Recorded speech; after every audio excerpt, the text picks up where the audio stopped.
Sa pag-ibig kahit magkakalayo man kayo dapat maging tapat ka sa mahal mo paano kung hindi. Ito ay kwento tungkol sa LDR at family sa pag-ibig kahit magkakalayo man kayo dapat maging tapat ka sa mahal mo. Maaaring may komplikasyon kung hindi. Ito ay kwento tungkol sa LDR, long distance relationship at pamilya. Mga pagunahing tauhan sa kwento Alexander at Elma si Alex ay gwapo mayaman, matalino pero playboy. At si Elma ay maganda, mabait, simple babae, may kaya pero anyes. Chapter 1 ang una pagkikita isang araw sa isang kilalang coffee shop, habang nagmamadali si Elma, dahil late na sa klase at habang si Alex ay naglalakad papunta sa counter ng coffee shop at nakatingin sa phone nito ay nang biglang nabangga at natapunan niya si Alex ng coffee. Sorry po, di ko po sinasadya nagmamadali kasi ako. Sabi ni Elma. Miss, pwede ba tumingin ka sa dinadaan mo? Sabi ni Alex, hoy ikaw kaya di tumingin sa dinadaan ang titignan mo yung cellphone mo di bal na lang heto lang panyo. Sabi ni Elma. Wag na. Sabi ni Alex. Sabay lakad ni Alex na paglayo kay Elma, habang pinupunasan niya ang t-shirt niya, at habang si Elma ay nagniis kay Alex dahil di nito tinanggap ang panyo niya. Sa classroom pagpasok ni Alex sa classroom, ay nakita niya agad yung kaibigan niya ng si Boom, tapos lumapit si Alex sa lamesa nila, tapos napansin ni Boom na basa si Alex. Oh pare, ano nangyari sa'yo? Bakit basa na basa yan? T-shirt mo, umulan Sabi ba? ni Boom. Hindi pare, natapunan ako ng kape sa coffee shop. Sabi ni Alex. Ganoon ba? Sabi ni Boom. Lumipas ilang minuto ay dumating na ang prof nila. Good morning class today ay pakikilala ko sa inyo ang bagong student dito. Miss, magpakikilala ka na. Sabi ng prof. Habang nagsasalita si Elma sa buong klase ay nakita siya ni Alex at agad tinuro ni Alex kay Boom si Elma. Pare, siya yun may kasalanan kung bakit natapunan ako ng kape. Sabi ni Alex. Lumipas ng 2 oras ay tapos na yun class, pero si Elma ay maag-stay sa classroom dahil pareho classroom ang next subject niya. Tapos, habang hinahanap ni Elma ang notebook niya, ay linapitan siya ni Alex. Ikaw yung lalaki nagbanggahan ko sa coffee shop, hoy dito ka pala Sabi ni Elma. Kaya kita linapitan dahil may kasalanan ka dahil natupunan mo ako ng kape, nakakaroon ng mancha ito t-shirt ko. Sabi ni Alex.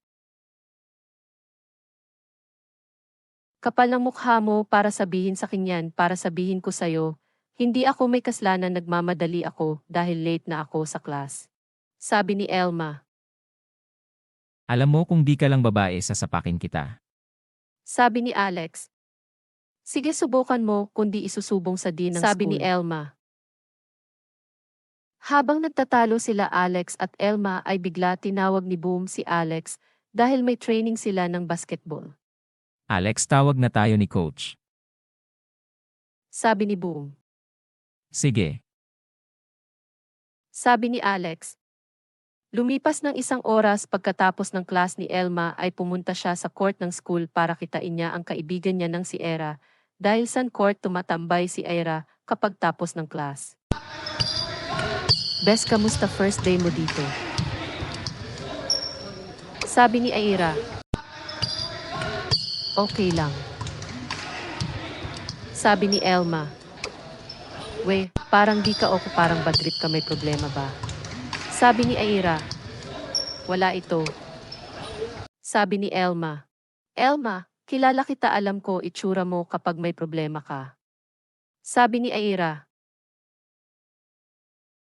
Bes, nakakabwisit, lalaki kaaway ko kanina. Sabi ni Elma. Sino?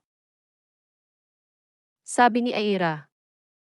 Basta, oo nga pala, bakit dito ka sa court tumatambay? Sabi ni Elma. Wala lang at saka may papakita ako sa'yo. Sabi ni Aira. Tinuro ni Aira kay Elma yun mga lalaki naglalaro ng basketball, tapos nakita ni Elma, isa sa naglalaro si Alex.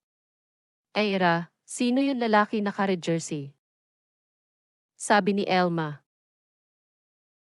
Yun ba, si Alexander Martinez ang number 1, playboy dito sa school, marami babae pinaasa yan, kaya mag-ingat ka dyan, baka mangiging bikima ka niya.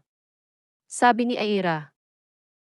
Aira, siya yun nakaaway ko sa coffee shop, mukha mayabang. Sabi ni Elma.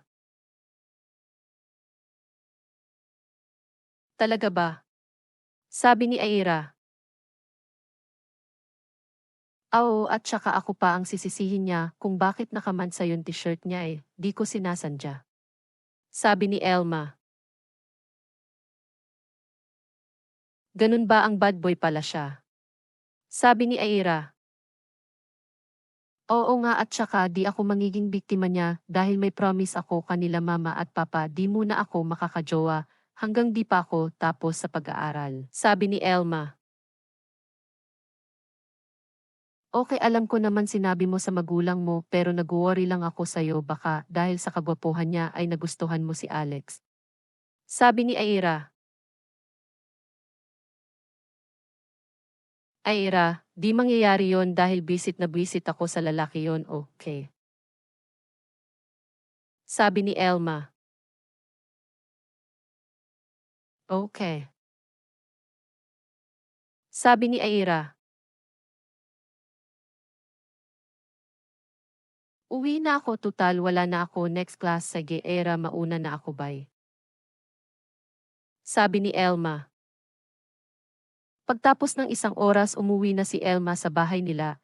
Nakatira si Elma sa isang bungalo pero maganda na bahay, kasama niya yun magulang niya ng sila Pablito o Pablo at si Maria Mercedes. Naiisa anak lang si Elma dahil ilang beses nakunan si Mercedes bago pa dumating si Elma, in short miracle child si Elma. Tapos ang trabaho ng papa ay chef sa kilalang ng restaurant pero na-resign na si Pablo, tumayo sila sarili negosyo ang Tapislogan. Sa bahay nila Elma, pagpasok ni Elma ay agad niya nakita yun mama niya si Mercedes, tapos lumapit si Elma sa mama niya para magmano. O anak, kamusta una araw mo sa school? Sabi ni Mercedes. Okay lang po mama, mama si papa po. Sabi ni Elma. Nasa kwarto nagtutulog, nagpagod siya sa Tapislogan, bakit anak? Sabi ni Mercedes. Wala po mama, sige po, papasok na ako sa kwarto. Sabi ni Elma. Sige anak, tatawagin lang kita kapag kakain na tayo. Sabi ni Mercedes. Sa kabilang banda sa isang malaki na bahay nakatira si Alex, kasama yun magulang niya ng sila Vinto at Aileen, at ang kabata kapatid niya ng si Alejandro o Ali, isang sikat na engineer yun daddy nila at mayroon nito construction company, at yun mommy nila na tratrabaho sa company ng isang call center bilang CEO. Sa bahay nila Alex, hihintay ni Aileen si Vinto, dahil madali araw na ay hindi pa uwi si Vinto. Matagal na dududa si Aileen kay Vinto, mayroon nito kabet, tapos habang nakaupo si Aileen sa sofa ay bigla dumating si Vinto. Saan ka nang galing? Sabi ni Aileen. Sa office nag-overtime ako. Sabi ni Vinto. Talaga ba? Wala naman engineer nag-overtime, siguro may babae ka kaya madali araw ka uwi. Sabi ni Aileen.